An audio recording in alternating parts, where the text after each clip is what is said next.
हूँ चाची गल्लां चो गल आ मेरी गल सुन तू ऐ चाची नाले धक्का करी जानी आ हुण तू देख ला तेनू ओह लभ लभ के थक गया तू कदे पाकिस्तान लंघ जानी आ कदे किधरे लंघ जानी आ चाची हो की गया सोनू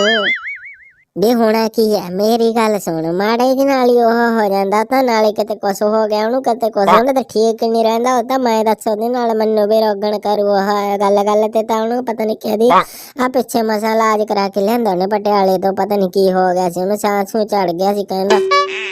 चाची ओए ना कर तू मेरी गल सुन ले चाचा वाला करदा तेरा बाल मौज करदा ते ना उई ओने तो ओदे मंगू सिट के रख देनी है कि ओते दिल ते लाई फिरदा चाची मेरी गल सुन ले केरा ओदे ना फोन ते गल कर ले माड़ा मोटा सेट हो जा